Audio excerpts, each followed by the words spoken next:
ಎಲ್ಲ ಶ್ರೀಗಂಧ T V Kannada ವೀಕ್ಷಕರಿಗೆ ನಮಸ್ಕಾರ. ಹೇಗಿದ್ರಿ ಎಲ್ಲರೂ? ನೋಡಿ, ನಾವು ಪ್ರತಿ ವಾರ ನಮ್ಮ ವಾಹಿನಿಯಲ್ಲಿ ಸಿನಿಮಾ ನೋಡೋದು, ಆಮೇಲೆ ವಿಮರ್ಶೆ ಮಾಡೋದು ಅದು ಮಾಡ್ತಾಯಿದ್ದೀವಿ. ಅದು ನಮ್ಮ ಜವಾಬ್ದಾರಿ ಕೂಡ, ನಮ್ಮ ಕರ್ತವ್ಯ ಕೂಡ. ಪ್ರತಿ ವಾರ ಮಾಡ್ತೀವಿ, ಅದು ಇದ್ದಿದ್ದೆ. ಆದರೆ ಈ ಕೆಲವು ಸಾರ್ವಕಾಲಿಕ ದಾಖಲೆ ಅಂತ ಕೆಲವು ದಾಖಲಾಗಿರುತ್ತೆ, ಕೆಲವು ಸಿನಿಮಾಗಳಾಗಿರ್ಬೋದು, ಅದರಲ್ಲಿ ಬರೋ ವಿಷಯಗಳಾಗಿರ್ಬೋದು. ಅದ್ರ ಬಗ್ಗೆ ಇವತ್ತು ಮಾತಾಡಬೇಕು ಅಂತ ಕೂತ್ಕೊಂಡೆ. ಒಂದು 42 ವರ್ಷ ಹಿಂದೆ ಹೋಗಿ ಬರೋಣ ಫ್ರೆಂಡ್ಸ್, ಹೇಗಿರುತ್ತೆ ನೋಡೋಣ. ಒಂದು 42 ವರ್ಷ ಹಿಂದೆ ಹೋಗಿ ಬರೋಣ. ಯಾಕಪ್ಪ ಇಷ್ಟೊಂದು ಹಳೆಯ ವಿಷಯ ಹೇಳ್ತಿದ್ದಾನೆ ಇವನು ಅನ್ಕೋಬೇಡಿ, ವಿಷಯ ಇದೆ. 42 ವರ್ಷ ಹಿಂದೆ ಮಾಡಿದಂಥ ಒಂದು ಸಿನಿಮಾ, ಅದು ಸಿನಿಮಾನೇ, ಆದರೆ ಅದು ಸಮಾಜಕ್ಕೆ ಎಷ್ಟು ಒಂದು ಅನ್ವಯವಾಗುತ್ತೆ, ಅದು ಎಷ್ಟು ಕಳಕಳಿಯಿಂದ ಮಾಡಿದ್ದಾರೆ ಆ ನಿರ್ದೇಶಕ, ನಟ ಅಂತ ಹೇಳೋದು ಇವತ್ತು ಹೇಳ್ಬೇಕು ನಾನು. ಅದು ಯಾವ ಸಿನಿಮಾ ಅಂತ ಹೇಳ್ತೀನಿ. ಕೆಲವು ಟೈಟಲ್ಗಳಿಂದ ಇತ್ತೀಚೆಗೆ ನೋಡ್ತಾ ಇದ್ವಿ, ಕೆಲವು ಟೈಟಲ್ಗಳು ಕ್ಯಾಚಿ ಆಗಿರುತ್ತೆ. ಫಾರ್ ಎಕ್ಸಾಂಪಲ್, ಉಳಿದವರು ಕಂಡಂತೆ, ನಡುವೆ ಅಂತರವಿರಲಿ, ಇದು ಗೋಧಿ ಬಣ್ಣ ಸಾಧಾರಣ ಮೈಕಟ್ಟು, ಈ ಥರದೆಲ್ಲ ಕೆಲವು ಟೈಟ್ಲ್ಗಳು ಕ್ಯಾಚಿ ಆಗಿರುತ್ತಲ್ಲ. ಅದೇ ರೀತಿ 41 ವರ್ಷ ಹಿಂದೆಯೇ ಈ ಒಂದು ಆದರ್ಶ ವ್ಯಕ್ತಿ, ಮಹಾನ್ ವ್ಯಕ್ತಿ ಒಂದು ಟೈಟ್ಲ್ ಇಟ್ಟು ಸಿನಿಮಾ ಮಾಡಿದ್ರು. ಯಾವ ಸಿನಿಮಾ? ನೋಡಿ ಸ್ವಾಮಿ ನಾವಿರೋದು ಹೀಗೆ. ನೋಡಿ ಸ್ವಾಮಿ ನಾವಿರೋದು ಹೀಗೆ. ಗೊತ್ತಾಯ್ತಲ್ವಾ? ಇದೇ ಸಿನಿಮಾ. ಇವತ್ತು ಈ ಸಿನಿಮಾದ ನಿರ್ದೇಶಕರು, ಈ ಸಿನಿಮಾದ ನಟ ನಿರ್ದೇಶಕರು, ನಾನು ಅವ್ರನ್ನ ದಿವಂಗತ ಅಂತ ಹೇಳಲ್ಲ, ನಮ್ಮೊಟ್ಟಿಗಿಲ್ಲ ಅಂತ ಹೇಳಲ್ಲ, ಅವರು ಶಾಶ್ವತವಾಗಿ ಕನ್ನಡದ ಮನಸ್ಸುಗಳಲ್ಲಿ ಯಾವತ್ತೂ ಇರ್ತಾರೆ. ನಮ್ಮ ಶಂಕರ್ನಾಗ್ ಅವರು. ಶಂಕರ್ನಾಗ್ ಸರ್, ನೀವು ಪ್ರತಿದಿನ ನಮಗೆ ನೆನಪಾಗ್ತಿರ್ತೀರಿ. ಯಾಕೆಂದರೆ ಶಂಕರ್ನಾಗ್ ಅವ್ರ ಬಗ್ಗೆ ನಾನು ಅವರ ಒಂದು ಆದರ್ಶ ವ್ಯಕ್ತಿತ್ವ, ಅವ್ರದ್ದು, ಅವರ ಒಂದು ಸಮಾಜಮುಖಿ ಕೆಲಸಗಳು, ಸಿನಿಮೇತರ ಕೆಲಸಗಳು, ಎಲ್ಲದ್ರ ಬಗ್ಗೆ ಮಾತಾಡೋಕ್ಕೆ ನೆಕ್ಸ್ಟ್ ಮಂತ್ ಅವ್ರದ್ದು ಜನ್ಮದಿನ ಇದೆ. ಆಗ ನಾವು ಅವರೊಟ್ಟಿಗೆ ಕೆಲಸ ಮಾಡಿದಂಥ ಅವರ ಸಹಪಾಠಿಗಳಾಗಿರ್ಬೋದು, ಅವರ ಒಂದು ಅಭಿಮಾನಿಗಳಾಗಿರ್ಬೋದು, ಅವರ ಒಂದು ಅವ್ರ ಸರ್ಕಲ್ ಇದ್ದಂಥ ಕೆಲವು ವ್ಯಕ್ತಿಗಳನ್ನ ಕರೆಸಿ ಮಾತಾಡೋಣ, ಮುಕ್ತವಾಗಿ ಮಾತಾಡೋಣ. ಇವತ್ತು ನಾನು ಅವರ ನಿರ್ದೇಶನದ ನೋಡಿ ಸ್ವಾಮಿ ನಾವಿರೋದು ಹೀಗೆ ಸಿನಿಮಾದ ಕೆಲವು ಹ್ಯೂಮರಸ್ ಪಾಯಿಂಟ್ಗಳು ಹೇಳ್ಬೇಕು, ಅದಕ್ಕೆ ಕೂತ್ಕೊಂಡೆ. ಇದು ಎಲ್ಲ ಹೊಸ ನಿರ್ದೇಶಕರುಗಳಿಗೆ, ಹೊಸ ಟೆಕ್ನಿಷಿಯನ್ಗಳಿಗೆ, ನಿರ್ಮಾಪಕರಿಗೂ ಕೂಡ ಇದು ಒಂದು ಬ್ರೈನಿಗೆ ಫುಡ್ಡು ಹಾಗೂ ಸ್ಫೂರ್ತಿ. ಇನ್ಸ್ಪೈರ್ ಇಂಪಾರ್ಟೆಂಟ್ ಅಲ್ವಾ ಎಲ್ರಿಗೂ? ಇದು ಖಂಡಿತ ಎಲ್ಲರಿಗೂ ಇನ್ಸ್ಪೈರೇ. ಇದು ತುಂಬ ಜನ ಈ ಸಿನಿಮಾ ನೋಡಿ ಕಲ್ತಿರ್ತಾರೆ. ಯಾಕೆಂದರೆ ಈ ಸಿನಿಮಾದ ಕತೆ, ಅದರ ಸಂಭಾಷಣೆ ಯಾವುದು ನಾನು ಹೇಳಕ್ಕೆ ಹೋಗಲ್ಲ, ನಿಮಗೆ ಬೋರ್ ಮಾಡಿಸಲ್ಲ. ಆಗಿನ ಜನ್ರೇಷನ್ನು, ಇದು 1983 ಬಂದಾಗ ಆಗಿನ ಜನ್ರೇಷನ್ ಇದನ್ನ ಥಿಯೇಟ್ರಲ್ಲಿ ನೋಡಿರ್ತೀರಾ, ಆಮೇಲೆ ಬಂದ ಜನ್ರೇಷನ್ ಟಿ ವಿಲಿ ನೋಡಿರ್ತೀರಾ, ಆಮೇಲೆ ಬಂದ ಈಗಿರೋ ಜನ್ರೇಷನ್ನು ಟಿ ವಿಲಿ ನೋಡ್ತೀರಾ, ಯೂಟ್ಯೂಬಲ್ಲೂ ನೋಡ್ತೀರಾ. ಹಾಗಾಗಿ ಇದ್ರದ್ದು ಪೂರ್ತಿ ಕಥೆಯೆಲ್ಲ ಹೇಳಲ್ಲ, ಹ್ಯೂಮರಸ್ ಪಾಯಿಂಟ್ ಇದೆ. ಒಂದು ವ್ಯಕ್ತಿ ಸ್ಕ್ರಿಪ್ಟ್ ಮಾಡುವಾಗ ಎಷ್ಟು ತಲೆ ಉಪಯೋಗಿಸಿ ಮಾಡಿರ್ತಾರೆ ಅಂತ ಹೇಳೋದು ಶಂಕರ್ನಾಗ್ ಅವ್ರು ನೋಡಿ ಕಲ್ತ್ಕೊಬೇಕು ನಾವು. ಅವರು ನಿರ್ದೇಶನ ಮಾಡಿದ ಎಲ್ಲ ಸಿನಿಮಾಗಳು ಅದ್ಭುತನೇ, ಕೆಲವೊಂದು ಯಶಸ್ಸಾಗಿಲ್ಲ, ಆದರೆ ಎಲ್ಲ ಎಕ್ಸ್ಪೆರಿಮೆಂಟ್ ಮೂವೀಸು. ಆದರೆ ಇದು ನೋಡಿ ಸ್ವಾಮಿ ನಾವು ವಿರೋಧಿಗೆ ಇದೆಯಲ್ಲ, ಮನುಷ್ಯ ಈ ನಾಗರಿಕ ಪ್ರಪಂಚದಲ್ಲಿ ಒಬ್ಬ ನಾಗರಿಕನಾಗಿ ಒಬ್ಬ ಪ್ರಜೆ ಹೇಗೆ ಬದುಕಬೇಕು ಅಂತ ಹೇಳೋದನ್ನ, ಅವನು ಶ್ರೀಮಂತ ಆಗಿರಲಿ, ಬಡವಾಗಿರಲಿ, ಮಿಡಲ್ ಕ್ಲಾಸ್ ಫ್ಯಾಮಿಲಿ ಆಗಿರಲಿ, ಒಬ್ಬ ತನ್ನನ್ನು ತಾನು ಹೇಗೆ ರೂಪಿಸ್ಕೋಬೇಕು ಅಂತ ಹೇಳೋದನ್ನ ಈ ಸಿನಿಮಾದಲ್ಲಿ ಶಂಕರ್ನಾಗ್ ಅವರು ಹೇಳಿದ್ದಾರೆ. ಅಂಥ ಹ್ಯೂಮರಸ್ ಒಂದು ಸಬ್ಜೆಕ್ಟ್ ಇದು. ನಾನು ಇದು ಯಾಕೆ ಈ ಸಿನಿಮಾ ಆಯ್ಕೆ ಮಾಡಿಕೊಂಡೆ, ಒಂದು ಮುಖ್ಯ ವಿಷಯ ಇದೆ, ಆಮೇಲೆ ಹೇಳ್ತೀನಿ. ಅದು ಮುಂದೆ ಒಂದು ಹೆಜ್ಜೆ ಮುಂದೆ ಹೇಳ್ತೀನಿ ಆಮೇಲೆ. ಆದರೆ ಈಗ ನಾನು ಹೇಳೋದು ಇದರಲ್ಲಿ ಕೆಲವು ಹ್ಯೂಮರಸ್ ಪಾಯಿಂಟು. ಕತೆ ಆಗಲಿ ಹೇಳಲ್ಲ ಅಂತ ಹೇಳಿದ್ದೀನಿ, ಎಲ್ಲ ನೋಡಿರ್ತೀರಾ. ನೋಡಿ, ಒಬ್ಬ ಡೈರೆಕ್ಟ್ರು ಎಷ್ಟು ಒಂದು ಸಮಾಜದ ಮುಂದಿನ ಪೀಳಿಗೆಗೆ ಚಿಂತೆ ಮಾಡಿರ್ತಾರೆ ಅಂತ ಹೇಳೋಕ್ಕೆ ಇದು ಎಕ್ಸಾಂಪಲ್. ಇದು ಅವರು ಸ್ಕ್ರಿಪ್ಟ್ ಬರೆಯುವಾಗ ಖಂಡಿತ ಫ್ರೆಂಡ್ಸ್, 42 ವರ್ಷ ಹಿಂದೆ ಅವ್ರ ಸ್ಕ್ರಿಪ್ಟ್ ಇದು, ಅವ್ರು ನಾಟಕ ಎಲ್ಲ ಮಾಡಿದ್ದಾರೆ, ಇದು ಎಲ್ಲ ಸ್ಟೇಜ್ ಇದು ಡ್ರಾಮಾನು ಮಾಡಿದ್ದಾರೆ ನೋಡಿ ಸ್ವಾಮಿ ನಾವು ವಿರೋಧಿಗೆ, ಹಾಗೆ ಸಿನಿಮಾನು ಮಾಡಿದ್ರು. ಈ ಸಿನಿಮಾ ಸ್ಕ್ರಿಪ್ಟ್ ಮಾಡಬೇಕಾದ್ರೆ ಒಂದು ಟೀಮ್ ಕಟ್ಕೊಂಡು ಮಾಡಿದ್ದು. ಇದು ಮಾಡಬೇಕಾದ್ರೆ ಖಂಡಿತ ಅವರು ಇದು ಈಗಕ್ಕಲ್ಲ ಮುಂದಕ್ಕೂ ಆಗುತ್ತೆ ಅಂತೇಳಿ ಮಾಡಿದ್ದಾರೆ. ಇದು ಶಾಶ್ವತ ವಾಸ್ತವ ಇದು. ಯಾಕೆಂದರೆ ನೋಡಿ, ಒಂದು ತುಂಬ ದೊಡ್ಡ ಬಜೆಟ್ ಹಾಕಿ, ತುಂಬ ಕೋಟಿಗಟ್ಟಲೆ ಖರ್ಚು ಮಾಡಿ, ಅದ್ಭುತ ಸೆಟ್ಗಳು ಹಾಕಿ ಒಂದು ಸಿನಿಮಾ ಮಾಡೋದು, ಒಂದು ಕಂಟೆಂಟ್ ಹೇಳೋದು, ಒಂದು ದೃಶ್ಯಕಾವ್ಯ ತೋರಿಸೋದು ಒಂದು ಟ್ಯಾಲೆಂಟ್, ಅದೊಂದು ಟ್ಯಾಲೆಂಟು. ಅದೇ ಥರ ಇರುವಂಥ ಒಂದು ಹಣದಲ್ಲಿ ನೀಟಾಗಿ ಒಂದು ಒಳ್ಳೆ ಸಬ್ಜೆಕ್ಟಿಗೆ ಮೇಯ್ನ್ ಒತ್ತು ಕೊಟ್ಟು, ಮುಖ್ಯವಾಗಿ ಅದಕ್ಕೆ ಅದಕ್ಕೊಂದು ಒತ್ತು ಕೊಟ್ಟು ಆ ಸಬ್ಜೆಕ್ಟನ್ನು ಸಿನಿಮಾ ಆಗಿ ಮಾಡಿಬಿಟ್ಟು ಜನಗಳಿಗೊಂದು ಮೆಸೇಜ್ ಹೇಳೋದು ಇನ್ನೊಂದು ಟ್ಯಾಲೆಂಟು. ಎರಡು ಟ್ಯಾಲೆಂಟೇ. ಶಂಕರ್ನಾಗ್ ಎರಡೂ ಮಾಡಿದ್ದಾರೆ, ಹೈ ಬಜೆಟ್ ಫಿಲ್ಮ್ ಮಾಡಿದ್ದಾರೆ. ಈ ಥರ ಒಂದು ಇದು ಬಜೆಟ್, ಒಳ್ಳೆ ಬಜೆಟೇ ಇದು, ಆಗಿನ ಕಾಲಕ್ಕೆ ದೊಡ್ಡ ಬಜೆಟೇ ಇದು. ಆದರೆ ಎಲ್ಲೂ ಬೇರೆ ಕಡೆ ಎಲ್ಲೂ ಹೋಗೋದೇ ಬೆಂಗಳೂರಲ್ಲೇ ಮಾಡಿದ್ದಾರೆ, ಅದ್ಭುತವಾಗಿ ಮಾಡಿದ್ದಾರೆ. ಇದರಲ್ಲಿ ಕೆಲವು ಹ್ಯೂಮರಸ್ ಪಾಯಿಂಟ್ ಇದೆ. ನಾನು ಇವತ್ತಿಗೂ ನಾನು ನೆನೆಸ್ಕೊಂಡಾಗ, ನಾನು ಫ್ರೀ ಆದಾಗ ಯೂಟ್ಯೂಬ್ನಲ್ಲಿ ಈ ಸಿನಿಮಾದ ಸೀನ್ಗಳು ನೋಡ್ತಾ ಇರ್ತೀನಿ. ನನಗೆ ತುಂಬ ಇಷ್ಟ. ಒಂದು ಜಾಗಿಂಗ್ ಹೋಗೋ ಸೀನ್ ಇದೆ, ನಾನು ಕತೆ ಹೇಳಲ್ಲ ಅಂತ ಹೇಳಿದ್ದೀನಿ, ಯಾಕೆಲ್ಲ ನೋಡಿರ್ತೀರಾ, ಮತ್ತೆ ಕತೆ ಹೇಳಿ ಟೈಮ್ ವೇಸ್ಟ್ ಮಾಡಲ್ಲ. ಜಾಗ್ ಹೋಗ್ತಾರೆ, ಬೆಳಗಿನ ಜಾವ ಜಾಗಿಂಗ್ ಮಾಡ್ತಾರಲ್ಲ ನಮ್ಮ ರಮೇಶ್ ಭಟ್ ಅವರು ಮತ್ತು ನಮ್ಮ ಶಂಕರ್ನಾಗ್ ಅವರು. ಒಂದೇ ಶಾಟು, ಎಷ್ಟು ಲಾಂಗ್ ಶಾಟ್ ಅಂದರೆ ಗಮನಿಸಿ, ಅದು ಈಗಿನ ಡೈರೆಕ್ಟರ್ಗಳಿಗೂ ಅದು ಸ್ಫೂರ್ತಿ. ಅದು ಲಾಂಗ್ ಶಾಟ್. ಅದು ಅವರು ಯಾರು ಅನ್ಕೋಬೇಕು ಇವರು ಜಾಗಿಂಗ್ ಅಂದರೆ ರಿಯಲಾಗಿ ಜಾಗಿಂಗ್ ಮಾಡ್ತಾ ಇದ್ದಾರೆ ಇವರು, ಮುಂದೆ ಅಂದರೆ ಕ್ಯಾಮ್ರಾ ಮುಂದೆ ಮಾಡ್ತಾ ಇಲ್ಲ ಇವರು, ರಿಯಲ್ ಜಾಗಿಂಗ್ ಮಾಡ್ತಾರೆ ಅನ್ಕೋಬೇಕು ಯಾರಾದರೂ. ಆ ಲೆವೆಲ್ಗೆ ಇವರು ಶೂಟ್ ಮಾಡಿದ್ದಾರೆ, ಅಷ್ಟು ನ್ಯಾಚುರಲ್ ಆಗಿದೆ. ಆಮೇಲೆ ಕೋರ್ಟಲ್ಲಿ ಅವರೊಂದು ಬೆಂಗಳೂರು ಕೋರ್ಟ್ ಹತ್ರ ಅನ್ಸುತ್ತೆ ಆ ಒಂದು ಶಾಟ್ ತೆಗೆದಿರೋದು. ಇವರು ಅರುಂಧತಿ ಮೇಡಮ್ಗೆ ರಮೇಶ್ ಭಟ್ ಅವರು ಇಬ್ಬರು ಪ್ರೀತಿ ವ್ಯಕ್ತಪಡಿಸಬೇಕು, ಅದಕ್ಕೆ ಶಂಕರ್ ನಾಗ್ ಅವರು ಪಾರಿವಾಳ, ಆ ಚಿಕ್ಕ ಮಗು ಮಾಸ್ಟರ್ ಮಂಜುನಾಥ್ ಅವರು ಚಿಕ್ಕ ಮಗು ಆಗೋರು ತುಂಬ ಚೆನ್ನಾಗಿ ಮಾಡಿದ್ದಾರೆ. ಅವರು ನೋಡಿ ಒಂದು ಮೈಕ್ ಸೆಟ್ ಹಿಡ್ಕೊಂಡು, ಒಂದು ಟೇಪ್ ರೆಕಾರ್ಡರ್, ಅದಕ್ಕೆ ಮೈಕು, ಒಂದು ದೊಡ್ಡ ಮೈಕ್ ಸೆಟ್ ಹಿಡ್ಕೊಂಡು ಹೋಗ್ತಾರೆ ಅವರು. ಅದೆಂಥ ಚೆನ್ನಾಗಿದೆ ಅಂದರೆ ಕಾಮಿಡಿ, ಅದು ಹ್ಯೂಮರಸ್ ಕಾಮಿಡಿ, ಅಲ್ಟಿಮೇಟ್ ಅದು.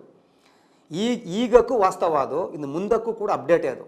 ಶಂಕರ್ ನಾಗ್ ಅವರು 42 ವರ್ಷ ಹಿಂದೆ ಮಾಡಿದ್ದು ಅಪ್ಡೇಟ್ ಮಾಡಿದಾರಲ್ಲ, ಅದನ್ನ ಇವತ್ತು ಅಪ್ಡೇಟ್ ಮಾಡ್ತಾ ಇದ್ದೀನಿ ನಾನು. ಅದಕ್ಕೆ ಕೂತಿರೋದಿಲ್ಲಿ, ಇಷ್ಟಿದೆ ವಿಷಯಗಳು ಅಂತ. ಆಮೇಲೆ ಒಂದು ಬ್ಯಾಚುಲರ್ ಲೈಫ್ ಹೆಂಗಿರುತ್ತೆ, ಒಂದು ಬ್ಯಾಚುಲರ್ ಲೈಫ್ ಆ ಮನೆ ಹೆಂಗಿರುತ್ತೆ, ಅಚ್ಚುಕಟ್ಟಾಗಿ ಎಲ್ಲಿ ಬೇಕಲ್ಲೆಲ್ಲ ಇರೋದಿಲ್ಲ. ಅದು ಹೇಗಿರುತ್ತೆ ಅಂದರೆ ಎಲ್ಲೆಲ್ಲೋ ಹಾಕಿರ್ತಾರೆ ಮಂಚ, ಅಲ್ಲಿ ಕಿಚನ್ ಸಾಮಾನುಗಳು, ಅದು ಇದು ಎಲ್ಲ ಒಂಥರ ಗಲೀಜಾಗಿರುತ್ತೆ. ಒಂದು ಬ್ಯಾಚುಲರ್ ಲೈಫ್ ಅಂದರೆ ಹಂಗೆ.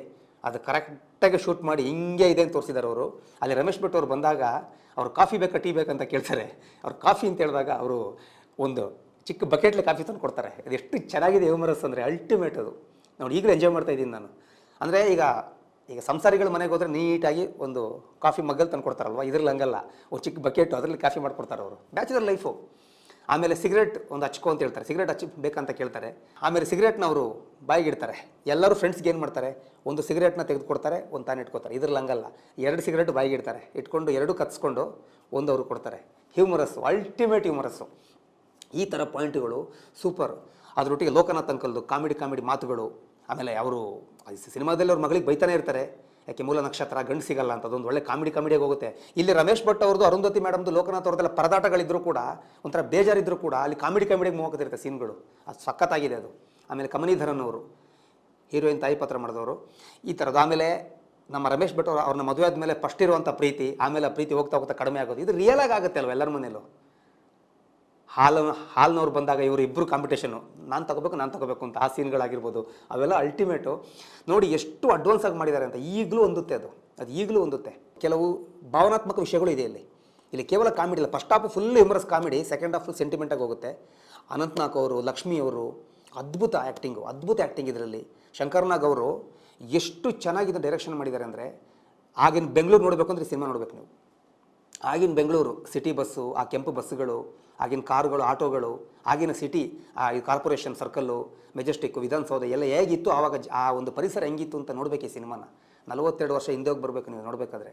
ಆದರೆ ಈ ಸಿನಿಮಾನ ದಯವಿಟ್ಟು ನೀವು ಯೂಟ್ಯೂಬಲ್ಲಿ ನೋಡಿದ್ರೂ ಕೂಡ 42 ವರ್ಷ ಹಿಂದೆ ಹೋಗಿ ನೋಡಬೇಡಿ, ಈ ಕಾಲಘಟ್ಟಕ್ಕೂ ನೋಡಿ, ಅನ್ವಯ ಆಗುತ್ತೆ. ಅದನ್ನೇ ಆಗಲೇ ಹೇಳಿದ್ದು ನಾನು. ಆ ರೀತಿ ಮಾಡಿದ್ದಾರೆ. ಚಿಕ್ಕ ಚಿಕ್ಕ ಸೀನ್ಗಳು. ಆ ರಮೇಶ್ ಭಟ್ ಅವ್ರ ತಾಯಿ ಬಂದ ರಾತ್ರಿ ದೇವಸ್ಥಾನದ ಬಂದ್ಬಿಟ್ಟು ನೀರು ಕಾಯಿ ಸ್ನಾನ ಮಾಡಬೇಕು ಅಂತ ಮಧ್ಯರಾತ್ರಿ ಹೇಳೋದು, ಇವೆಲ್ಲ ಅವ್ರಿಗೋದೊಂಥರ ಬೇಜಾರು, ಕಷ್ಟ. ನಮ್ಮ ನೋಡೋರ್ಗೊಂಥರ ಕಾಮಿಡಿ ಅನಿಸ್ತಿರುತ್ತೆ ರಮೇಶ್ ಭಟ್ ಪರದಾಟ ನೋಡಿ. ಅಂಥ ಒಂದು ಹ್ಯೂಮರಸ್ ಕಾಮಿಡಿಯಲ್ಲಿ ಒಂದು ಭಾವನೆಗಳು ಹೋಗುತ್ತೆ ಸಿನಿಮಾ. ಅಷ್ಟು ಚೆನ್ನಾಗಿ ಮಾಡಿದ್ದಾರೆ ಶಂಕರ್ ನಾಗ್ ಅವರು. ಈಗ ಮುಖ್ಯ ವಿಷಯಕ್ಕೆ ಬರ್ತೀನಿ. ನಾನು ಯಾಕೆ ಈ ಸಿನಿಮಾನ ಇವತ್ತು ಆಯ್ಕೆ ಮಾಡ್ಕೊಂಡು ಮಾತಾಡಬೇಕು ಅಂತ ಕೂತೆ ಅಂದರೆ, ಈಗ ಇರೋದು ವಿಷಯ, ಒಂದೇ ಹಾಡಲ್ಲಿ ಇಷ್ಟು ಒಂದು ದೃಶ್ಯ ಕಟ್ಕೊಟ್ಟಿದ್ದಾರೆ ಶಂಕರ್ ನಾಗ್ ಅವರು ಅಂದರೆ ಹ್ಯಾಟ್ಸ್ ಆಫ್ ಟು ಹಿಮ್. ಯಾಕೆಂದರೆ ನೋಡಿ, ಒಂದು ಹಾಡಲ್ಲಿ ಮನಸ್ಸು ಪಟ್ಟಿದ್ರೆ ಅವರು ಸುಮ್ಮನೆ ಒಂದು ವಾಕ್ ಮಾಡ್ಕೊಂಡು ಒಂದು ಹಾಡು ಹೇಳ್ಬಿಡ್ಬೋದಿತ್ತು, ಕಥೆನೇ ಚೆನ್ನಾಗಿದೆ. ಅವ್ರು ಹಾಗೆ ಮಾಡಿಲ್ಲ ಅವರು. ಒಂದು ಹಾಡಲ್ಲಿ ದೃಶ್ಯ ಸಂದೇಶ ಅಂತಿರೋದಕ್ಕೆ ಅಷ್ಟು ದೃಶ್ಯಗಳನ್ನ ಸಮಾಜಕ್ಕೆ ಮೆಸೇಜ್ ಕೊಟ್ಟಿದ್ದಾರೆ. ಒಬ್ಬ ಸಮಾಜದಲ್ಲಿ ನಾಗರಿಕ ಹೇಗೆ ಬದುಕಬೇಕು, ತನ್ನನ್ನು ತಾನು ಹೇಗೆ ಅವನು ಅಂತ ಸಿದ್ಧಪಡಿಸ್ಕೊಂಡು ಯಾಕೆ ಬದುಕಬೇಕು, ತಮ್ಮ ಕೆಲಸ ತಾವು ಮಾಡ್ಕೊಳ್ಳೋದು ಕಾಮನ್ನು, ಆ ದಿನ ಮಾಡ್ಕೊಳ್ಳೇಬೇಕು, ಅದೇ ಜೀವನ, ಹಾಗೇ ಜೀವನ ಮುಂದುವರಿಯೋದು. ಆದರೆ ಇನ್ನೊಬ್ಬರು ಕೆಲಸಕ್ಕೂ ಕೂಡ ನಾವು ಒಂದು ಹೆಗಲು ಕೊಡಬೇಕು ಅಂತ ಹೇಳೋದನ್ನ ಶಂಕರ್ ನಾಗ್ ಅವ್ರು ಮಾಡಿದ್ದಾರೆ. ಇದರಲ್ಲಿ ಒಂದು ಹಾಡಲ್ಲಿ ತೋರಿಸಿದ್ದಾರೆ, ಅದ್ಭುತ ಫ್ರೆಂಡ್ಸ್. ನೋಡಿ ಸ್ವಾಮಿ ನಾವಿರೋದಿಗೆ ಟೈಟಲ್ ಸಾಂಗು. ಆ್ಯಕ್ಚುಲಿ ಈ ಫಿಲಮ್ನ ಮ್ಯೂಸಿಕ್ನ ಸಂಗೀತ ಜ್ಞಾನಿ ಇಳೆಯರಾಜು ಅವ್ರು ಮಾಡಬೇಕಿತ್ತು. ಅವ್ರು ತುಂಬ ಬ್ಯುಸಿ ಇದ್ದ ಕಾರಣ ತನ್ನ ಗುರುಗಳಿಗೆ ಅವ್ರು ಕೊಡ್ತಾರೆ. ಶಂಕರ್ ನಾಗ್ ಅವ್ರಿಗೆ ಹೇಳ್ತಾರೆ, ನೋಡಪ್ಪ ಇದನ್ನ ಜಿ ಕೆ ವೆಂಕಟೇಶ್ ಅವ್ರಿಗೆ ನನ್ನ ಗುರುಗಳಿಗೆ ಕೊಡು ಮಾಡ್ತಾರೆ ಅಂತ. ಹಾಗೆ ಇದು ಜಿ ಕೆ ವೆಂಕಟೇಶ್ ಅವ್ರ ಮಡಿಲಿಗೆ ಹೋಗುತ್ತೆ, ಅವರು ಮ್ಯೂಸಿಕ್ ಮಾಡ್ತಾರೆ. ಈ ಸಿನಿಮಾದ ಪೂರ್ತಿ ಕಂಡಕ್ಟ್ ಮಾಡಿದವರು ಅಂದರೆ ಒಂದು ಆರ್ಕೆಸ್ಟ್ರಾ ಮಾಡಿದವರು, ಕಂಡಕ್ಟ್ ಮಾಡಿದವರು ಎಲ್ ವೈದ್ಯನಾಥನ್ ಅವರು. ಈ ಸಿನಿಮಾಗೆ ಹಾಡು ಬರೆದವರು ಚಿ ಉದಯಶಂಕರ್ ಅವರು. ಇವತ್ತು ಈ ಸಾಂಗ್ ಬಗ್ಗೆ ಮಾತಾಡಬೇಕು ಅಂತಲೇ ಕೂತಿದ್ದು ನಾನು. ಈ ಸಾಂಗ್ ಬಗ್ಗೆ ಮಾತಾಡಿ ಇದರಲ್ಲಿ ಏನು ಹೇಳಿದ್ದಾರೆ ಶಂಕರ್ ನಾಗ್ ಅವರು ಅಂತ. ಉದಯಶಂಕರ್ ಅದ್ಭುತವಾಗಿ ಹಾಡು ಬರ್ತಿದ್ದಾರೆ, ಮ್ಯೂಸಿಕ್ ಅದ್ಭುತವಾಗಿ ಜಿ ಕೆ ವೆಂಕಟೇಶ್ ಮಾಡಿದ್ದಾರೆ. ಅದಕ್ಕೂ ಒಂದು ಹೆಜ್ಜೆ ಮುಂದೆ ಇಟ್ಟು ಶಂಕರ್ ನಾಗ್ ಅವರು ಒಂದು ಪಿಕ್ಚರೈಸ್ ಮಾಡಿದ್ದಾರೆ ಈ ಸಾಂಗಲ್ಲಿ. ಸಾಂಗ್ನ ಪ್ರತಿ ಸೀನಲ್ಲೂ ಕೂಡ ಅವರೊಂದು ಮೆಸೇಜ್ ಹೇಳಿದ್ದಾರೆ, ಅದೇ ಇಂಪಾರ್ಟೆಂಟ್. ಒಂದು ಚೂರು ಕೂಡ ಅವರು ಒಂದು ಸೀನಲ್ಲೂ ಕೂಡ ಐಡ್ಲಾಗಿ ಕೂತಿಲ್ಲ, ಅವರು ಸುಮ್ಮನೆ ಕೂತಿಲ್ಲ, ಸಾಂಗ್ ಹೇಳಿಲ್ಲ, ಸುಮ್ಮನೆ ಕೈ ಕಟ್ಕೊಂಡು ಸಾಂಗ್ ಹೇಳಿಲ್ಲ ಅವರು. ಪ್ರತಿ ಸೀನಲ್ಲಿ ಆ್ಯಕ್ಟಿವ್ ಆಗಿದ್ದಾರೆ. ಪ್ರತಿ ಸೀನಲ್ಲಿ ಆ್ಯಕ್ಟಿವ್ ಅವರು. ಸ್ಟಾರ್ಟಿಂಗ್ ಒಂದು ಕ್ಲಬ್ಗೆ ಹೋಗ್ತಾರೆ, ಅಲ್ಲಿ ಹೋದ ಕೂಡಲೇ ಒಂದೇನು ತಿಂತಾರೆ, ಅಲ್ಲಿ ಎಲ್ಲ ಎಳ್ಕೊಂಡು ಹೋಗ್ತಾರೆ ಅವ್ನ ಫ್ರೆಂಡ್ಸ್ ಡ್ಯಾನ್ಸ್ ಮಾಡೋಕ್ಕೆ. ಡ್ಯಾನ್ಸ್ ಆಯಿತು, ನಂತರ ಬರ್ತಾರೆ ಅಲ್ಲಿ ವಟಾರ, ಆಗಿಂದ ವಟಾರ ಈಗ ಅಪಾರ್ಟ್ಮೆಂಟು, ಅಷ್ಟೇ ವ್ಯತ್ಯಾಸ. ಆ ಒಂದು ವಟಾರ ವಹಿಸ್ಕೊಂಡಿರ್ತಾರೆ, ನೋಡ್ಕೊಂಡೆ ಒಂದು ಜವಾಬ್ದಾರಿ ಇರುತ್ತೆ ಅವ್ರಿಗೆ. ಅಂದರೆ ಜವಾಬ್ದಾರಿ ವಹಿಸ್ಕೋಬೇಕು ಅಂತೇನಿಲ್ಲ, ಅವ್ರು ಅದನ್ನ ವಹಿಸ್ಕೊಂಡಿರ್ತಾರೆ, ಅದು ತನ್ನಂತ ರೂಪಿಸ್ಕೊಳ್ಳೋದು ಲೈಫಲ್ಲಿ. ಅಲ್ಲಿ ಬರ್ತಾರೆ, ಒಬ್ಬನಿಗೆ ಸಿಲಿಂಡರ್ ಕೊಡ್ತಾರೆ, ಇನ್ನೊಬ್ಬನಿಗೆ ಟಾನಿಕ್ ಕೊಡ್ತಾರೆ, ಇನ್ನೊಬ್ಬನಿಗೆ ಕರೆಂಟ್ ಬಿಲ್ ಕಟ್ಟಿ ಬಿಲ್ ಕೊಡ್ತಾರೆ, ಅದು ಎಲ್ಲರ ಸೇವೆ ಮಾಡ್ತಿರ್ತಾರೆ ಹಾಡಲ್ಲಿ. ಆಮೇಲೆ ಈ ನೋಡಿ, ರೋಡ್ ಕೆಲಸ ಮಾಡೋರು ಊರಿಂದ ಊರಿಗೆ ಹೋಗ್ತಿರ್ತಾರೆ, ರೋಡ್ ಕೆಲಸ ಮಾಡೋರು, ಆಮೇಲೆ ಈ ಒಂದು ಗಾರೆ ಕೆಲಸ ಮಾಡೋರು ಎಲ್ಲ ಒಂದೇ ಕಡೆ ಇರಲ್ಲ. ಅವ್ರು ಊರಿಂದ ಊರಿಗೆ ಅವ್ರು ಪ್ರಯಾಣ ಮಾಡ್ತಿರ್ತಾರೆ, ತಿಂಗಳಾನ್ಗಟ್ಟಲೆ ಒಂದು ಊರಲ್ಲಿ ಇರ್ತಾರೆ. ಹಾಗಾಗಿ ಅವ್ರು ಬಿಡದಿ ಹಾಕೊಂಡಿರ್ತಾರೆ, ಅದು ಡೇರ್ ಅಂತಾರಲ್ಲ, ಬಿಡದಿ ಒಂದು ಬಿಡದಿ ಹಾಕೊಂಡು, ಆ ಬಿಡದಿಲಿ ಕೂತ್ಕೊಂಡು ಇವರು, ಆ ಒಂದು ಚಿಕ್ಕ ಮನೆ, ಅದು ಒಂದು ಶೆಡ್ ಥರ, ಅಲ್ಲಿ ಕೂತ್ಕೊಂಡು ಎಲ್ಲಿ ಜೀವನ ನಡೆಯುವುದು ಅದೇ ನಮ್ಮೂರು ಅಂತಾರೆ. ಅಂದರೆ ಎಷ್ಟು ಮೆಸೇಜ್ ಅದು. ತುಂಬ ಆಸೆಗಳು ಬೇಡ ನಮಗೆ, ನಾವು ಬೇರೆ ಬೇರೆ ಅಂದರೆ ಬೇರೆ ಬೇರೆ ಮಜಲುಗಳಲ್ಲಿ ಹೋಗ್ತಾ ಇರ್ಬೇಕು ಮುಂದಕ್ಕೆ ಅಂತೇಳೋ ಅರ್ಥ ಅದು. ಆರಾಮಾಗಿ ಹೇಳಿದ್ದಾರೆ ಕೂತ್ಕೊಂಡವರು. ಅಲ್ಲಿ ಒಂದು ಆ್ಯಕ್ಟಿವ್ ಆಯಿತಾ. ಆಮೇಲೆ ಒಂದು ರೋಡ್ ಸೈಡ್ಲಿ ಪಾನಿಪುರಿ ತಿಂತಾರೆ, ಆ ಪಾನಿಪುರಿ ತಿನ್ಕೊಂಡು ಇಡೀ ಬೆಂಗಳೂರು ತೋರಿಸ್ತಾರೆ ಅವರು. ಅಂದರೆ ಜೀವನ ಹಿಂಗಿದೆ, ನಮ್ಮ ಜೀವನ ಇಷ್ಟೇ ಅಂತ. ಮತ್ತು ಉತ್ಸಾಹ ಕಳ್ಕೊಳ್ಳೋದು ಬೇಡ, ಉತ್ಸಾಹವಾಗಿರ್ಬೇಕು ಯಾವಾಗಲೂ ಅಂತ. ಇದು ಶಂಕರ್ ನಾಗ್ ಅವರು ಹೇಳೋದು. ಆಮೇಲೆ ನೆಕ್ಸ್ಟು ಈ ಪಾರಿವಾಳಗಳಿಗೆ ಒಂದು ಹಕ್ಕಿ ಹಾಕ್ತಾರೆ ಹಾಡಲ್ಲಿ. ಒಂದು ಪಾಯಿಂಟಲ್ಲೂ ಕೂಡ ಸುಮ್ಮನೆ ಕೂತಿಲ್ಲ ಅವರು ಹಾಡಲ್ಲಿ. ಪ್ರತಿ ಪಾಯಿಂಟಲ್ಲೂ ಮೆಸೇಜ್ ಕೊಡ್ತಾ ಇದ್ದಾರೆ ಅವರು. ಪ್ರತಿ ಪಾಯಿಂಟಲ್ಲೂ, ಪ್ರತಿ ಸೀನ್ ಟು ಸೀನು ಒಂದು ಒಬ್ಬ ಹಾವಾಡಿಸ್ತಾ ಇರ್ತಾನೆ, ಅಲ್ಲೂ ಹೋಗ್ತಾರೆ, ಅಲ್ಲಿ ಹುಮ್ಮಸ್ ಕೊಡ್ತಾರೆ ನೋಡಿ. ಅದರಲ್ಲಿ ಯಾರು ಕಷ್ಟದಿ ಬರುವವರು ಅವ್ರು ನಮ್ಮವರು ಅಂತ. ಎಲ್ಲೇ ಹೋಗಲಿ, ನಮ್ಗೆ ಏನಾದರೂ ಪ್ರಾಬ್ಲಮ್ ಆಯಿತು, ಕಷ್ಟಕ್ಕೆ ಬಂದರೆ ನಮ್ಮವರು ಅವರು, ದೇವ್ರ ಥರ ಬಂದರು ಅಂತಾರಲ್ಲ, ಅದಕ್ಕೆ ಒಂದು ದೃಶ್ಯ ಕೊಟ್ಟಿದ್ದಾರೆ ಇವರು ಯಾವಾಗ ಲೂನಾದರೆ ಓಡುತ್ತಿರ್ತಾರಲ್ಲ, ಆ ಲೂನ ಕೆಟ್ಟೋಗುತ್ತೆ, ಅದನ್ನು ಒಬ್ಬ ವ್ಯಕ್ತಿ ತಳ್ಳುತ್ತಾನೆ, ಆ ತಳ್ಳು ಕೊಟ್ಟರೆ ಅವ್ರು ನಮ್ಮವರು ಆ ಕಷ್ಟದಲ್ಲಿ ಅಂತ. ಆ ಸೀನ್ ನೋಡಿ, ಅದು ಅವ್ರ ತಲೆಗೆ ಹೋಗ್ಬೇಕಲ್ಲ ಟೈಮಲ್ಲಿ, ಇದೇ ಮಾಡಬೇಕು ಅಂತ ಹೋಗೋದು ಮಾತ್ರ ಅಲ್ಲ, ಎಲ್ಲ ಕಾಲಕ್ಕೆ ಹೊಂದಬೇಕು ಅಂತ ಮಾಡಬೇಕು. ಇವತ್ತು ಕೂಡ ರಸ್ತೆಯಲ್ಲಿ ಆಟೋ ನಿಂತೋದ್ರೆ, ಬಸ್ ನಿಂತೋದ್ರೆ, ಜೀಪ್ ನಿಂತೋದ್ರೆ, ಕಾರ್ ನಿಂತೋದ್ರೆ ನಾವು ತಳ್ಳುತ್ತೀವಿ. ಬೈಕು ಕೂಡ ನಾವು ತಳ್ಳಿ ಸ್ಟಾರ್ಟ್ ಮಾಡ್ತೀವಿ, ಅದು ಹೆಲ್ಪ್ ತಗೋತೀವಿ. ಯಾರಾದರೂ ರೋಡ್ಲಿ ಬಂದರೆ ಹೆಲ್ಪ್ ತಗೋತೀವಿ. ಅದು ಮಾಡಿದ್ದಾರೆ, ಅವರೇ ನಮ್ಮ ಕಷ್ಟಕ್ಕೆ ಬಂದವರು ಅಂತ. ಎಷ್ಟು ಸಿಂಪಲಾಗಿ ಹೇಳಿದ್ದಾರೆ ನೋಡಿ. ಆಮೇಲೆ ರೋಡ್ ಕ್ರಾಸ್ ಮಾಡಿಸ್ತಾರೆ ಆ ಸೀನಿಯರ್ಗಳನ್ನ. ಆಗಲ್ಲ ಬೆಂಗಳೂರಲ್ಲಿ ಟ್ರಾಫಿಕ್ ಇಷ್ಟಿಲ್ಲ ಅಂದರೂ ಕೂಡ ಇತ್ತು, ಒಂದು ಸಾಮಾನ್ಯವಾಗಿತ್ತು. ರೋಡ್ ಕ್ರಾಸ್ ಮಾಡಿಸ್ತಾರೆ. ಇದು ಶಂಕರ್ ನಾಗ್ ಅವರು ರಿಯಲ್ ಆಗಿ ಮಾಡಿದಂಥ ಕೆಲಸಗಳೇ. ಇದು ಅರುಂಧತಿ ಮೇಡಮ್ ಅವರು ಒಂದು ಇಂಟರ್ವ್ಯೂಲ್ ಹೇಳಿದರು, ಯಾರಾದರೂ ಅವ್ರ ಏರ್ಪೋರ್ಟ್ನಲ್ಲಿ ಇಲ್ಲ ರೈಲ್ವೆ ಸ್ಟೇಷನ್ನಲ್ಲಿ ಬಸ್ ಸ್ಟ್ಯಾಂಡಲ್ಲಿ ಎಲ್ಲಾದರೂ ಒಂದು ಹಿರಿಯ ವ್ಯಕ್ತಿಗಳು ಒಂದು ಲಗೇಜ್ ತಗೊಂಡು ಹೋಗ್ತಾ ಇದ್ದರೆ ಶಂಕರ್ ನಾಗ್ ಅವರು ಇಸ್ಕೋತಿದ್ರು ಅದನ್ನ ಅಂತ ಕೇಳಿಕೊಂಡು ಹೆಲ್ಪ್ ಮಾಡ್ತಿದ್ರು ಅಂತ. ಇದು ಸಿನಿಮಾದಲ್ಲಿ ತೋರಿಸಿದ್ದಾರೆ. ಹೆಚ್ಚು ಕಮ್ಮಿ ಶಂಕರ್ ನಾಗ್ ಅವ್ರ ಜೀವನಕ್ಕೆ ಹತ್ರ ಆಗಿರೋ ಸಿನಿಮಾನೇ ಇದು. ಆ ಹಾಡಲ್ಲಿ ಬರ್ತದಲ್ಲ, ಸಿನಿಮಾಗಿಂತ ಹಾಡಲ್ಲಿ ಬರ್ತದಲ್ಲ, ಇದೆಲ್ಲ ಶಂಕರ್ ನಾಗ್ ಅವ್ರ ಲೈಫಲ್ಲಿ ಅವ್ರು ರಿಯಲ್ ಮಾಡಿದಂಥದ್ದೇ. ಅವ್ರು ರಿಯಲ್ಗೆ ಹಂಗೆ ಇದ್ದರು. ಇದೆಲ್ಲ ಅವ್ರದ್ದು ಬರ್ತಡೇ ಬರುತ್ತೆ ನೆಕ್ಸ್ಟ್ ಮಂತು, ಅಲ್ಲಿ ನಾವು ಅವ್ರು ಮುಕ್ತವಾಗಿ ಎಲ್ಲ ವಿಷಯಗಳು ಹೇಳೋಣ. ಅವ್ರ ಬಗ್ಗೆ ಒಂದು ಲೇಖನ ಕೂಡ ನಾನು ಲಾಸ್ಟ್ ಇಯರ್ ಬರೆದಿದ್ದೆ, ಅವರ ಪುಣ್ಯಸ್ಮರಣ ದಿನ ಬರೆದಿದ್ದೆ ನಾನು. ಅದೆಲ್ಲ ನಾವು ಅವರ ಸಿಬ್ಬಂದಿಗಳನ್ನ ಕರ್ಕೊಬಂದು, ಅವರೊಟ್ಟಿಗೆ ಕೆಲಸ ಮಾಡಿದಂಥ ಕರ್ಕೊಬಂದು ನಾವು ಮಾತಾಡ್ಸೋಣ. ಈಗ ವಿಷಯಕ್ಕೆ ಬರೋದಾದರೆ ನೋಡಿ, ಅದಾಯ್ತಾ. ಆಮೇಲೆ ಸೀನಿಯರ್ಗಳು ಕರ್ಕೊಬಂದು ಪಾರ್ಕಲ್ಲಿ ಕೂತ್ಕೊಂಡು ಎಲ್ಲರಿಗೂ ಒಂದು ಕುರ್ಕುಲ್ ತಿಂಡಿ ಕೊಟ್ಕೊಂಡು ತಿಂತಾ ಇರ್ತಾರೆ. ಈ ಪಾರ್ಕಲ್ಲಿ ಯಾವಾಗ ಸಂಜೆ ಹೋದರೆ ಸೀನಿಯರ್ಸ್ ಇರ್ತಾರೆ ನೋಡಿ, ಬೆಳಿಗ್ಗೆ ಸಂಜೆಯಲ್ಲಿ ವಾಕ್ ಮಾಡಕ್ಕೆ ಬಂದಿರ್ತಾರೆ, ಅಜ್ಜ ಅಜ್ಜಿಂದಿರು. ಅವ್ರಿಗೂ ಹರಟೆ ಹೊಡೆಯೋದು, ಅವ್ರಿಗೊಂದು ಟೈಮ್ ಪಾಸ್ ಮಾಡೋದು, ಅವ್ರಿಗೊಂದು ಖುಷಿ ಕೊಡೋದು, ಎಷ್ಟು ಹ್ಯೂಮರಸ್ ನೋಡಿ ಅದು. ಆಮೇಲೆ ಆ ಪೂರ್ತಿ ವಟಾರಕ್ಕೆ ಒಂದು ಬಣ್ಣ ಹಚ್ಚೋದು, ಪೇಂಟ್ ಮಾಡೋದು, ಸುಮ್ಮನೆ ಕೂರಬಾರ್ದು ಅಂತ ಪೇಂಟ್ ಮಾಡೋದು.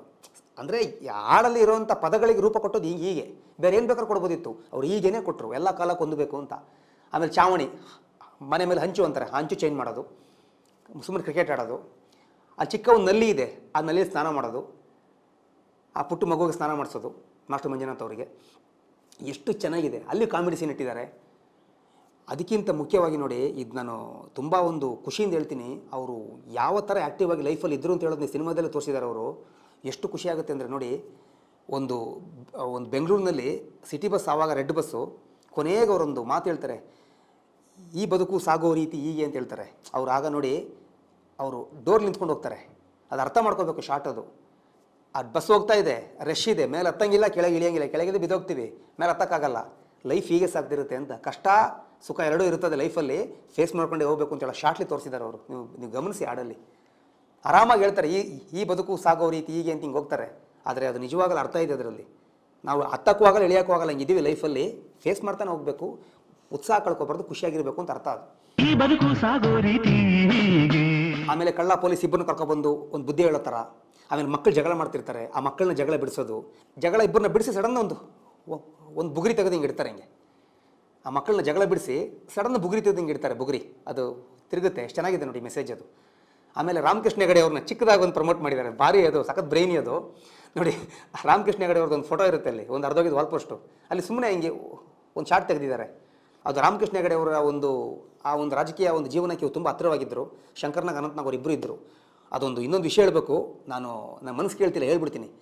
ಅರುಂಧತಿ ಮೇಡಮ್ ಅವರು ಒಂದು ಹೇಳಿದ್ರು ಇದು ನೋಡಿ. ರಾಮಕೃಷ್ಣ ಹೆಗಡೆ ಅವರು ಶಂಕರ್ನಾಗ್ ಅವರಿಗೆ ಎಲೆಕ್ಷನ್ ಟೈಮಲ್ಲಿ ಒಂದು ಸ್ವಲ್ಪ ದುಡ್ಡು ಕೊಡ್ತಾರೆ, ಒಂದಿಷ್ಟು ಅಮೌಂಟ್ ಕೊಡ್ತಾರೆ ಪ್ರಚಾರ ಮಾಡೋಕ್ಕೆ. ಇವ್ರು ಏನು ಮಾಡ್ತಾರೆ ಗೊತ್ತಾ, ಅದೆಷ್ಟು ಖರ್ಚಾಯಿತು ಅಷ್ಟು ಖರ್ಚು ಮಾಡಿ ಮಿಕ್ಕಿದ್ನ ತೊಗೊಬಂದು ವಾಪಸ್ ಕೊಡ್ತಾರೆ. ನೋಡಿ ಸರ್, ಇಷ್ಟು ಖರ್ಚಾಗಿದೆ, ಇಷ್ಟು ಲೆಕ್ಕ ಇದೆ, ಇಷ್ಟು ವಾಪಸ್ ಇಷ್ಟು ವಾಪಸ್ ಇದೆ ಅಂತ. ಯಾರು ಮಾಡ್ತಾರೆ? ರಾಮಕೃಷ್ಣ ಹೆಗಡೆ ಶಾಕ್ ಆಗ್ಬಿಟ್ರಂತೆ, ಏನಪ್ಪ ಈಗಿನ ಕಾಲದಲ್ಲಿ ಇನ್ನಂಥವ್ರು ಇದ್ದಾರನಪ್ಪ, ವಾಪಸ್ ಕೊಡ್ತಾ ಇದೆಯಾ ಅಂತ. ಯಾರೋ ವಾಪಸ್ ಕೊಡ್ತಾರಾ? ಅದು ತಗೊಂಡೋಗಿ ದುಡ್ಡು ಅಷ್ಟೇ ಅದು ಹೋಯ್ತದು, ಇವ್ರು ತಂದು ವಾಪಸ್ ಕೊಡ್ತಾರೆ. ಆಗಿನ ಕಾಲಕ್ಕೆ ಅಂದರೆ ಇದೊಂದು 35 ವರ್ಷ ಹಿಂದೆ ಆಗಿದ್ದ ಕತೆ ಇದು. ಶಂಕರ್ನಾಗ್ ಅವ್ರು ನಗ್ತಾರಂತೆ, ಸರ್ ನಿಮ್ಮ ದುಡ್ಡಿದು ಹಂಗೆಲ್ಲ ಬಳಸ್ಕೊಳಕ್ಕಾಗಲ್ಲ ಅಂತ. ಇದನ್ನ ಅವ್ರ ಪತ್ನಿ ಹೇಳಿದರು, ಇದು ಇಂಟರ್ವ್ಯೂಲಿ ಹೇಳಿದರು. ಎಂಥ ಒಳ್ಳೆ ವ್ಯಕ್ತಿತ್ವ ನೋಡಿ. ಇನ್ನೊಂದು ಹೇಳ್ತಾರೆ ಅದು ಲೋಕನಾಥ್ ಅಂಕಲ್ಗೆ, ನಮ್ಮ ವಂಶಕ್ಕಂತೂ ಏನು ಪ್ರೈಮ್ ಮಿನಿಸ್ಟರ್ಗಿರಿ ಏನು ಕಟ್ಟಿಟ್ಟಿಲ್ಲ, ಆದ್ದರಿಂದ ಪ್ರೆಸಿಡೆಂಟ್ ಆಫ್ ಇಂಡಿಯಾ ಆಗೋ ಧ್ಯೇಯ ಇದೆ ಅಂತಾರೆ ಹಾಡಲ್ಲಿ. ಅದು ಚಿಕ್ಕದಾಗಿ ಒಂದು ಜಾತೀಯತೆ ಬಗ್ಗೆ ಚೂಟಿದ್ದಾರೆ, ಸೂಪರ್, ಅದು ವಂಡರ್ಫುಲ್. ಅದು ಚಿಕ್ಕದಾಗಿ ಅದೊಂದು ಕ್ಯಾಸ್ಟಿಸಮ್ ಮಾಡ್ತಾರಲ್ಲ ಇಲ್ಲಿ, ನಮ್ಮ ಜಾತೀಯತೆ ನಮ್ಮ ದೇಶದಲ್ಲಿ ಹೋಗಲ್ವಲ್ಲ, ಅದು ಚೂಟಿದ್ದಾರೆ ಅದು. ಇದು ಶಂಕರ್ನಾಗ್ ಅವ್ರು ಅಂದರೆ ಎಷ್ಟು ಅಪ್ಡೇಟ್ ಫ್ರೆಂಡ್ಸ್ ಇದು. ಒಂದು 4 ಜೊತೆ ಬಟ್ಟೆ, ಜುಬ್ಬ, ಒಂದು ಲೂನ, ಹಿಂದ್ಗಡೆ ಮಾಸ್ಟರ್ ಮಂಜುನಾಥ್ ಅವ್ರ ಚಿಕ್ಕ ಮಗು, ಇಷ್ಟೇ ಅಲ್ಲೇ ಮಾಡಿದ್ದಾರೆ ಪಾತ್ರ. ಎಷ್ಟು ಚೆನ್ನಾಗಿ ಮಾಡಿದ್ದಾರೆ. ಇದ್ರ ಮಿಕ್ಕಿದ ಬಗ್ಗೆ ನಾನು ಮಾತಾಡಲ್ಲ, ಕಥೆಗಳ ಬಗ್ಗೆ, ಮಿಕ್ಕಿದ ಹಾಡುಗಳ ಬಗ್ಗೆ ಮಾತಾಡೋದು ಬೇಡ. ಈ ಒಂದು ಹಾಡುಗಳ ಬಗ್ಗೆ ಮಾತಾಡಬೇಕು ಅಂತಲೇ ಒಂದು ಹಾಡು ಬಗ್ಗೆ ಮಾತಾಡಬೇಕು ಅಂತ, ಒಂದು ಹ್ಯೂಮರಸ್ ಪಾಯಿಂಟ್ ಹೇಳಬೇಕು ಅಂತ ಕೂತೆ ಇವತ್ತು. ಯಾಕೆಂದರೆ ಇದು ಯಾರು ವೀಡಿಯೋ ನೋಡ್ತಾರೋ ಒಮ್ಮೆ ಯೂಟ್ಯೂಬ್ಗೆ ಹೋಗಿ ಸಿನಿಮಾ ನೋಡಿ, ನಿಮಗೆ ಇವತ್ತು ನೋಡ್ದಂಗೆ ಇರುತ್ತೆ. ಈ ಸಿನಿಮಾನ ನಾನು ಹೇಳ್ತೀನಿ, ಈ ಸಿನಿಮಾನ ಹೊಸ ಕಲಾವಿದರನ್ನ ಹಾಕ್ಕೊಂಡು ಅದೇ ಕತೆ, ಅದೇ ಚಿತ್ರಕಥೆ, ಅದೇ ಹಾಡು, ಅದೇ ಸಂಭಾಷಣೆ ಎಲ್ಲ ಇಟ್ಕೊಂಡು ಈಗಿನ ಶೈಲಿಯಲ್ಲಿ ಮೇಕಿಂಗ್ ಮಾಡಿದ್ರೆ ಈಗಲೂ ಸೂಪರ್ ಹಿಟ್. ಟೈಟ್ಲ್ ಅದೇ ಇಡಿ, ಯಾಕಾಗಲ್ಲ? ರೀಕ್ರಿಯೇಟ್ ಅಂತಾರಲ್ಲ, ಇದು ಮಾಡ್ಬೋದು. ಕೆಲವು ಸಿನಿಮಾಗಳು ಸಾರ್ವಕಾಲಿಕ ದಾಖಲೆ ಆಗಿರುತ್ತೆ. ಅದರಲ್ಲಿ ನೋಡಿ ಸ್ವಾಮಿ ನಾವು ವಿರೋಧಿಗೆ ಕೂಡ ಒಂದು. ಯಾಕೆಂದರೆ ಶಂಕರ್ನಾಗ್ ಅವ್ರನ್ನ ನಾವು ಡೈಲಿ ಒಂದು ಆಟೋ ಹಿಂದ್ಗಡೆ ನೋಡ್ತಾ ಇರ್ತೀವಿ. ಆ ಮೆಟ್ರೋ ಕಂಡ್ರೆ ಅವ್ರು ನೆನಪಾಗ್ತಾರೆ, ಒಂದು ಹಾಸ್ಪಿಟ್ಲ್ ಕಂಡ್ರೆ ನೆನಪಾಗ್ತಾರೆ. ಯಾಕೆಂದರೆ ಪ್ರತಿ 25 ಕಿಲೋಮೀಟ್ರಿಗೆ ಒಂದು ಹಾಸ್ಪಿಟ್ಲ್ ಇರಬೇಕು ಅಂತ ಕನಸ್ಕೊಂಡವ್ರು ಅವರು ನೆನಪಾಗ್ತಾರೆ. ಎಲ್ಲ ಕೆಲಸಗಳು ನೆನಪಾಗ್ತಾರೆ ಅವರು. ಈ ಸಿನಿಮಾ ನೋಡಿದಾಗಂತೂ ಶಂಕರ್ನಾಗ್ ಅವ್ರನ್ನ ನಾವು ಮರೆಯೋಕ್ಕೆ ಸಾಧ್ಯನೇ ಇಲ್ಲ. ಅಂಥ ಅದ್ಭುತ ಪ್ರತಿಭೆ. ಇನ್ನೊಂದು 50 ವರ್ಷ ಕಳೆದರೂ ಕೂಡ ಈ ಸಿನಿಮಾ ಮುಂದಿನ ಜನ್ರೇಷನ್ ನೋಡಿದಾಗ ಏನಪ್ಪ ಈ ಚೆನ್ನಾಗಿ ಮಾಡಿದ್ದಾರೆ ಅಪ್ಡೇಟು ಅಂತಾರೆ ಅವರು. ಎಲ್ಲ ಕಾಲಕ್ಕೂ ಅಪ್ಡೇಟೇ ಅದು, ಎಲ್ಲ ಕಾಲಕ್ಕೂ ಸಾರ್ವಕಾಲಿಕ, ಒಂದು ಶಾಶ್ವತ, ಒಂದು ದಾಖಲೆ ಅದು, ಡೌಟೇ ಬೇಡ. ಆ ಒಂದು ಕಾರಣಕ್ಕೆ ಇವತ್ತು ನಾನು ಇದು ಮಾತಾಡಬೇಕು ಅಂತ ಕೂತಿದ್ದು. 4.25 ನಿಮಿಷದ ಹಾಡು ಅಷ್ಟೇ ಅದು, 4 ನಿಮಿಷ 25 ಸೆಕೆಂಡ್ ಹಾಡು. ಆ ಹಾಡಲ್ಲಿ ಇಷ್ಟು ದೃಶ್ಯ ಸಂದೇಶ ಯಾರೂ ಕೊಡೋಕ್ಕೆ ಸಾಧ್ಯ ಇಲ್ಲ ಸರ್, ಯಾರೂ ಕೊಡೋಕ್ಕೆ ಸಾಧ್ಯ ಇಲ್ಲ. ಯಾಕೆಂದರೆ ಮಾಡಿದ್ದಾರೆ ಹಾಡುಗಳಲ್ಲಿ, ಅದ್ಭುತವಾಗಿ ಮೇಕಿಂಗ್ ಮಾಡಿದ್ದಾರೆ, ವಿಷಯಗಳು ಹೇಳಿದ್ದಾರೆ, ಕತೆ ಮುಂದುವರೆ ಹಾಡು ಹೆಲ್ಪ್ ಆಗುತ್ತೆ. ಆದರೆ ಸಮಾಜಮುಖಿ ಒಂದು ಸಂದೇಶ ಕೊಡೋದಿದೆಯಲ್ಲ, ಈ ಹಾಡನ್ನ ಬೇರೆ ಥರ ಶೂಟ್ ಮಾಡ್ಬೋದಿತ್ತು. ಅವ್ರು ಇದೇ ಥರ ಬೇಕು ಅಂತ ನಮ್ಮ ಉದಯಶಂಕರ್ ಅವ್ರಿಗೆ ಹೇಳಿ ಅದು ಈ ಥರನೇ ಬೇಕು ಅಂತ ಅವ್ರು ಬರೆಸಿ ಅವ್ರು ಮಾಡಿದಾರಲ್ಲ, ಹ್ಯಾಟ್ಸ್ ಆಫ್. ಹಾಗಾಗಿ ಶಂಕರ್ನಾಗ್ ಅವ್ರನ್ನ ನಾವು ಯಾವತ್ತೂ ಮರೆಯೋಕ್ಕಾಗಲ್ಲ. ಶಂಕರ್ನಾಗ್ ಅವರು ಎಲ್ಲ ಕಾಲಕ್ಕೂ ಅವರು ಅಪ್ಡೇಟ್ ಡೈರೆಕ್ಟ್ರು. ಈಗಿರೋ ಡೈರೆಕ್ಟರ್ಗಳು ಅವ್ರನ್ನ ನೆನೆಸ್ಕೊಳ್ಳೇಬೇಕು. ಅವರ ಕೆಲಸ, ನಾವು ಆ ವ್ಯಕ್ತಿತ್ವನ ಎಷ್ಟು ಇಷ್ಟಪಡ್ತೀವೋ ಅವ್ರ ಕೆಲಸ ಅಷ್ಟು ಇಷ್ಟಪಡಬೇಕು ಅಂತ. ವ್ಯಕ್ತಿತ್ವ ಮತ್ತು ಕೆಲಸ ಒಂದೇ ಆದಾಗ ಇನ್ನೂ ಚೆನ್ನಾಗಿರುತ್ತೆ ಅಂತ. ಶಂಕರ್ನಾಗ್ ಅವ್ರ ವ್ಯಕ್ತಿತ್ವ ಕೂಡ ಇದೇ ಥರ ಇತ್ತು. ಈ ಹಾಡಲ್ಲಿ ಏನು ಬರುತ್ತೋ ಅವ್ರ ವ್ಯಕ್ತಿತ್ವನೂ ಕೂಡ ಹೀಗೆ ಇತ್ತು. ಈ ಒಂದು ಚಿಕ್ಕದಾಗಿ ಒಂದು ವೀಡಿಯೋ ಮಾಡಬೇಕು ಅನಿಸ್ತು ನನಗೆ. ನಿಮಗೆ ತುಂಬ ಕತೆ ಹೇಳಿ ಬೋರ್ ಮಾಡಿಸಿಲ್ಲ ಅಂದ್ಕೊಂಡಿದ್ದೀನಿ. ಈ ಒಂದು ಶಾಶ್ವತ ದಾಖಲೆ ಇದೆಯಲ್ಲ ಈ ಸಿನಿಮಾದು, ಇದು ಬೇಕು ಅಂತಲೇ. ಆಮೇಲೆ ಈ ಸಿನಿಮಾಕ್ಕೆ ಡಿಸೈನ್ ಮಾಡಿದಾರಲ್ಲ, ಟೈಟಲ್ ಡಿಸೈನು ನಮ್ಮ ವಿ ಮನೋಹರ್ ಅವರು. ಯಾರು ಗೊತ್ತಿಲ್ಲ ಅನಿಸುತ್ತೆ, ಅದನ್ನು ಮೊದಲೇ ಕೊಡ್ತಾರೆ, ಥ್ಯಾಂಕ್ಸ್ ಅಂತ ಕೊಡ್ತಾರಲ್ಲ ಒಂದು ಲೆಟ್ರು, ಅದರಲ್ಲಿ ವಿ ಮನೋಹರ್ ಸರ್ ಹೆಸರು ಹಾಕಿದ್ದಾರೆ. ಕೊನೆಗೆ ವಿ ಮನೋಹರ್ ಸಂಜೆವಾಣಿ ಅಂತ ಹಾಕಿದ್ದಾರೆ. ಆ ಸಂಜೆವಾಣಿ ಪತ್ರಿಕೆಯಲ್ಲಿ ಮನೋಹರ್ ಸರ್ ಕೆಲಸ ಮಾಡ್ತಿದ್ರು ಆವಾಗ 42 ವರ್ಷ ಹಿಂದೆ. ಅದೊಂದು ನೆನಪು. ಈ ಸಿನಿಮಾ ಡಿಸೈನ್, ಈ ಒಂದು ಟೈಟಲ್ ಡಿಸೈನ್ ಅವ್ರದ್ದೇ, ಮನೋಹರ್ ಸರ್ದು. ಅವ್ರನ್ನ ಕರ್ಕೊಬಂದು ಮತ್ತೆ ಮಾತಾಡ್ಸೋಣ. ಅವ್ರಿಗೂ ಶಂಕರ್ನಾಗ್ ಅವ್ರಿಗೊಂದು ಬಾಂಧವ್ಯ ಇತ್ತು, ಅದ್ರ ಬಗ್ಗೆ ಎಲ್ಲ ಮಾತಾಡ್ಸೋಣ. ಈಗ ನೋಡಿ ಸ್ವಾಮಿ ನಾವು ವಿರೋಧಿಗೆ ಸಿನಿಮಾ ಯಾರು ಎಲ್ಲ ನೋಡಿರ್ತೀರಾ, ಯಾರಾದರೂ ನೋಡಿಲ್ಲ ಅಂದರೆ ಈ ವಿಡಿಯೋ ನೋಡಿದ ಮೇಲೆ ಒಮ್ಮೆ ಅದಕ್ಕೊಂದು ಕಣ್ಣಾಯಿಸಿ ನೋಡಿ. ಎಂಥ ಹ್ಯೂಮರಸ್ ಸಬ್ಜೆಕ್ಟ್ ಅಂದರೆ ಅಲ್ಟಿಮೇಟ್. ಶಂಕರ್ನಾಗ್ ಅವರು ಈ ನಾಡಿನ ಒಬ್ಬ ಆಸ್ತಿ, ಆದರ್ಶ ವ್ಯಕ್ತಿ. ಎಲ್ರಿಗೂ ನಮಸ್ಕಾರ.